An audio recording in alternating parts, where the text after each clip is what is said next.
Good afternoon. Today we will be making some homemade Kool-Aid Play-Doh. I have made some earlier today just to show you how good it moves around and how pliable it is. It is also edible, just so you know, so if you have young children at home that likes to put things in their mouths, it's definitely edible and smells good. There's just a few simple instructions and just five ingredients, that go in with the Play-Doh. First, you start with half a cup of salt. You mix that in your bowl there. And then you have 1 cup of flour, and it needs to be sifted flour. Just shake that in there. 3 tablespoons of vegetable oil. Just kind of drizzle it over there so it mixes in good. And then you use 1 single packet of unsweetened Kool-Aid.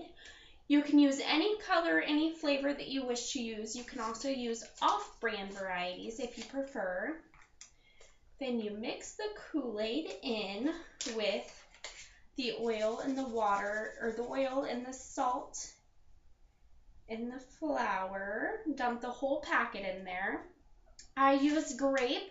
Earlier I used cherry because my son likes red and my daughter likes purple, so.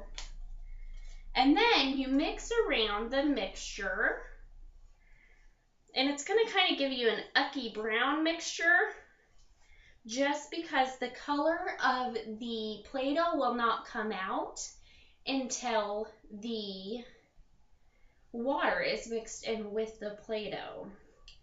So you'll kind of look at it and think, oh, that's an ucky color, but it'll come out with a vibrant color here in a moment. Mix it in really well. And you mix it just until it forms a soft dough. All right, and then you add 1 cup of boiling water. You just kind of pour that over there. Just give it a second to cool off a little bit before you put your fingers in there. Mix it around. I like to mix it with my fingers because it makes the dough in a little bit better. So you just mix it around in there. And that brings out the vibrant purple color we have going on here. And it's going to stick to your hand a little bit, so you will get a little sticky and yucky.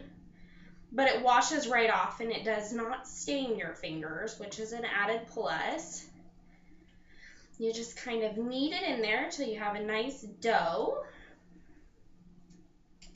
Mix it around.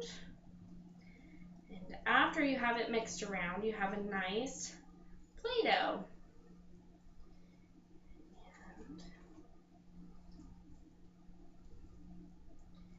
Okay. And after you have your nice Play-Doh, you let that cool off there for a minute.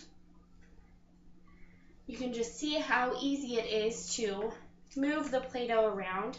And also you can use cookie cutters with it to give your kids some activities to do, learning shapes and colors and all sorts of other learning activities.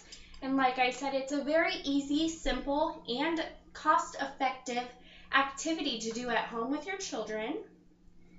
And when you're finished with it, you just put it in a Loctite, airtight container and store it in the refrigerator. And this lasts for about a week before it dries out if you put it in the refrigerator. So it is, like I said, a very cheap, effective, edible activity for you and your child to do together. Thank you.